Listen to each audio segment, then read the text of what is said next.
Khloe flew to her hometown and called Irene's mother. She is very sorry, but her father's birthday had to be postponed because he was called to work. It just so happens that her father is a pilot, and she will try to meet him. While behind her, fanatics are trying to convince journalist Cameron to accept their faith. Khloe helps the guy and drives them away, for which he is very grateful. Khloev jokingly says that all her life she lived with her mother, who also believed in God very strongly and now knows how to communicate with such people. Her father Rayford arrives at work and immediately removes the ring, so that the flight attendant Huttell does not notice him. Khloe sees them chatting sweetly and makes it clear that she doesn't like it. Rayford replies that he and Iring have been together for a long time, and people can change over time. He was tired of talking about God all the time. And when Khloe saw that there was no ring on her finger, her fears only intensified. Rayford already needs to leave, and he gives his daughter his keys so that she can safely get home. Inside the car, Khloe finds a ring.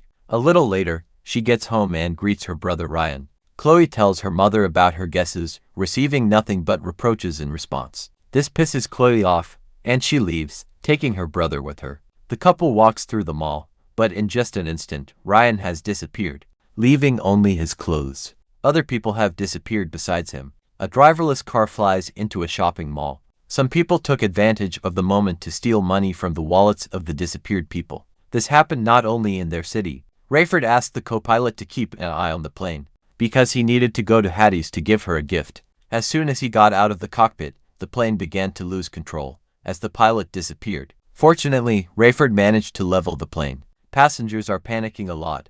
All requests to calm down do not help, forcing Rayford to lower the pressure. The breathing masks automatically fly out, and all the remaining passengers take their seats. Rayford tries to contact the dispatchers, but no one answers. There is also no connection on the phone.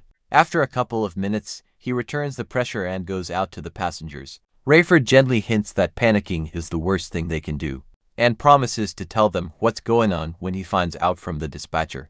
As a reporter, Cameron can't miss this kind of material and interviews some of the passengers. None of them saw anything strange. People just disappeared. The Muslim offers to pray, but people from another religion did not like it, and an argument begins between them. Rayford has to turn the plane around and return to the city, where there is only panic. Planes are literally falling out of the sky, as their pilots have disappeared. One of these planes crashed into Khloe's car. She rushes home on her own 2 feet. A couple of bandits waited until Khloe was alone and stole her bag. She sees a children's bus falling off the bridge. Khloe rushes to save the children, but sees that there were only clothes on the bus.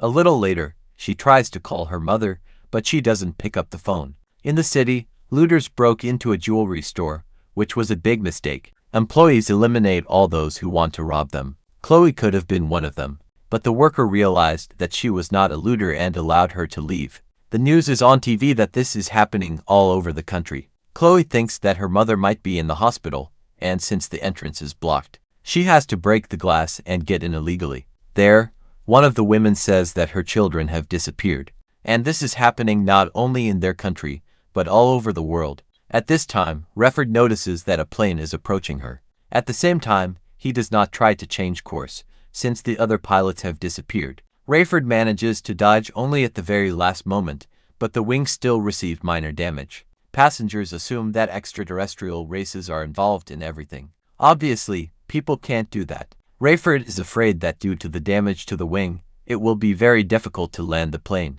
Their autopilot is also not working, which is why it cannot inspect the damage in more detail. And he asked Cameron to see if liquid is pouring out of the wing. His worst fears were confirmed. The plane loses fuel, and then it is completely set on fire. After a couple of minutes, the fuel almost completely ran out. Now they are unlikely to be able to fly to the city. Rayford picks up the pilot's watch, which had a passage from the Bible, John 3:16, where believers are promised eternal life. He asks Hatchie to bring the missing flight attendant's things. There were Bible quotes in her notebook. Rayford is amazed. Irene was right all along.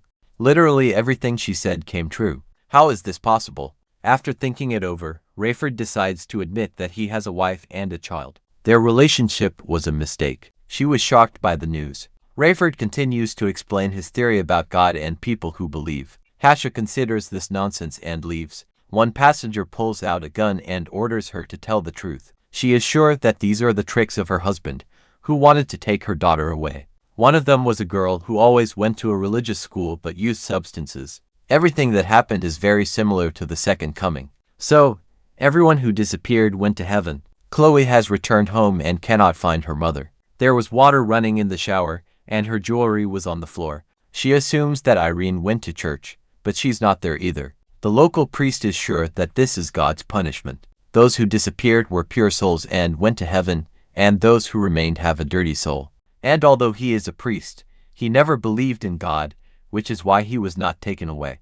Rayford manages to contact the dispatcher. He says it happened all over the world. Now the airport is not suitable for landing. As Cameron is a reporter, he has a satellite phone. Rayford asks me to call his daughter. Cameron had already tried to do this, and she hadn't answered the phone. When Khloe was about to leave, they still managed to reach her. Rayford apologizes for everything he did, adding that he is unlikely to be able to land the plane, after which the connection is cut off. Before boarding, Rayford tells the passengers what awaits them and asks them to pray for their souls. Khloe manages to find a more or less suitable place to land, and she tells her father about it. Since the GPS is not working, Cameron asks to open the compass and give the coordinates. The connection is gone again, but Khloe managed to send the coordinates. Everything is aggravated by the darkness. Khloe came up with the idea to pour gasoline and set it on fire. The plan worked, and Rayford saw the fire. The usual designation is not enough, and Khloe begins to clear the road,